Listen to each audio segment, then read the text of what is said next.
Subscribe करें हमारे channel biological science को और साथ में बेल आइकन को भी ऑन कर दें ताकि हमारी हर आने वाली वीडियो की नोटिफिकेशन आपको तुरंत मिल सके।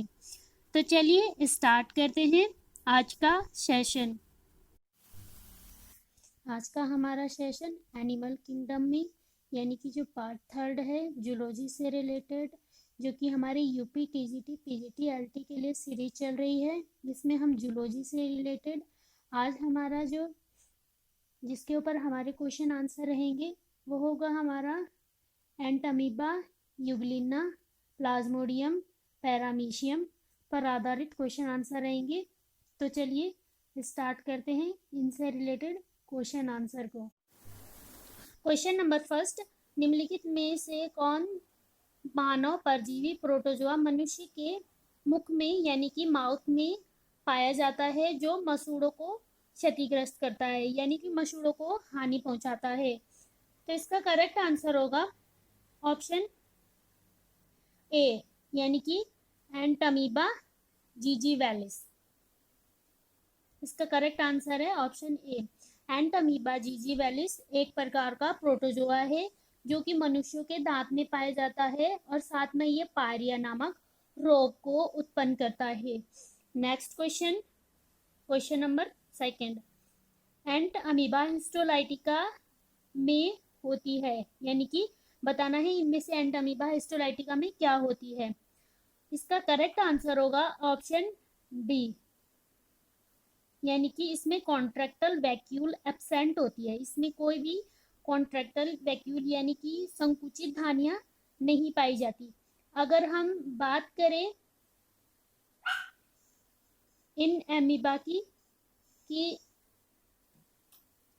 ये मेनली 3 प्रकार के होते हैं जो कि इस प्रकार है।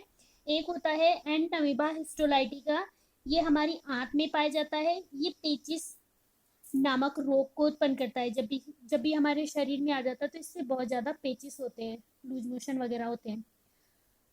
नंबर सेकंड, एंटमीबा जिजीवैलिस, इसको हमने अभी देखा कि ये मनुष्य के दांत में पाया जाता है और पायरिया नामक रोग को उत्पन्न करता है। एंटमीबा कोलाई, ये भी मनुष्य की आंत का परजीवी है। नेक्स्ट क्वेश्चन, पेचिस का कारक एजेंट है यानी कि बताना है पेचिस किसके कारण होता है।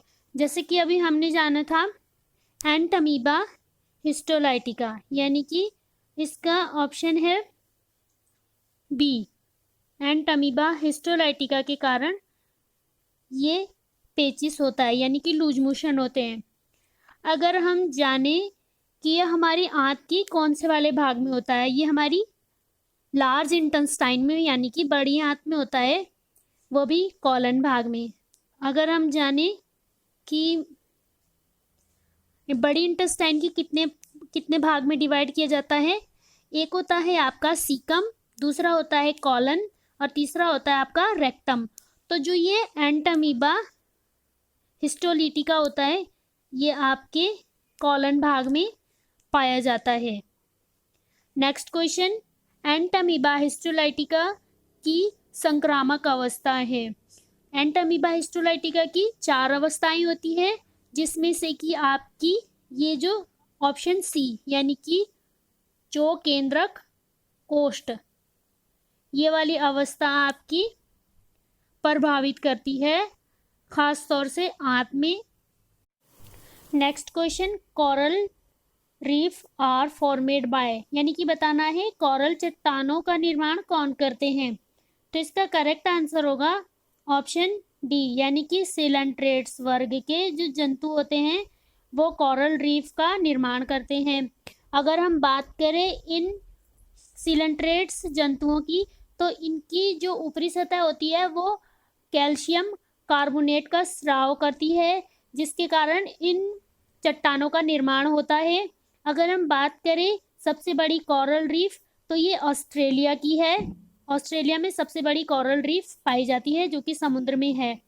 नेक्स्ट क्वेश्चन, लैंगिक जनन का कोई प्रमाण नहीं मिलता। तो इसका करेक्ट आंसर होगा ऑप्शन बी यानी कि यूग्लिना विरिडिस में तो इसका करेक्ट आंसर होगा ऑप्शन बी, क्योंकि इनमें जो होता है वो असेक्सुअल रिप्रोडक्शन पाया जाता है। नेक्स्ट क्वेश्चन, जुगलिना में आहार सामग्री के रूप में संचित होता है, यानी कि बताना है युगलिना में जो आहार होता है वो किस रूप में संचित होता है। तो इसका करेक्ट आंसर है ऑप्शन ए, यानी कि पैरामाइलॉन ग्रेन्यूल्स, यानी कि पैरामाइलॉन कणिकाओं के रूप में संचित होता है। अगर हम युगलिना की बात करें तो युगलिना को जंतु तथा पादपों के बीच की कड़ी भी कहा जा सकता है, क्योंकि इनमें जो होता है क्लोरोफिल उपस्थित होता है, जिसके कारण ये अपना भोजन सेल्फ से भी बना सकते हैं। नेक्स्ट क्वेश्चन, प्लाज्मोडियम की कौन सी अवस्था मनुष्य के लिए संक्रामक है, यानी कि बताना है ऐसी कौन सी अवस्था है प्लाज्मोडियम की जो मनुष्य के लिए संक्रामक है। इसका करेक्ट आंसर होगा ऑप्शन सी, स्पोरोजाइट, यानी कि स्पोरोजाइट जो अवस्था होती है वो मानव के लिए संक्रामक होती है। अगर बात करें प्लाज्मोडियम की उपस्थिति के कारण मलेरिया रोग उत्पन्न होता है। और प्लाज्मोडियम की रोग की बात करें, प्लाज्मोडियम जो होता है ये रेड ब्लड सेल्स को प्रभावित करता है, यानी कि रेड ब्लड सेल्स में पाया जाता है। नेक्स्ट क्वेश्चन, प्लाज्मोडियम वाइवेक्स के संक्रामक चरण को कहा जाता है। तो इसका करेक्ट आंसर भी होगा ऑप्शन सी, यानी कि स्पोरोजाइट या जीवाणुज। नेक्स्ट क्वेश्चन, निम्नलिखित में से कौन सा रोग एक प्रोटोजोआ के कारण होता है। तो इसका करेक्ट आंसर होगा मलेरिया। मलेरिया जो रोग होता है प्लाज्मोडियम प्रोटोजोआ के कारण होता है। प्लाज्मोडियम एक प्रकार का प्रोटोजोआ है। नेक्स्ट क्वेश्चन, पैरामीशियम का सूक्ष्म केंद्र होता है, यानी कि माइक्रोन्यूक्लियस होता है। तो इसका करेक्ट आंसर होगा ऑप्शन ए, यानी कि डिप्लॉयड, यानी कि द्विगुणित। नेक्स्ट क्वेश्चन, पैरामीशियम किस ऑर्डर के अंतर्गत आता है, ये बताना है कि पैरामीशियम किस ऑर्डर के अंतर्गत आता है। इसका करेक्ट आंसर होगा ऑप्शन सी, यानी कि हाइपेनोस्पेगमेटिडा। अगर हम इसके ऑर्डर की बात करें, यानी कि क्लासिफिकेशन ऑफ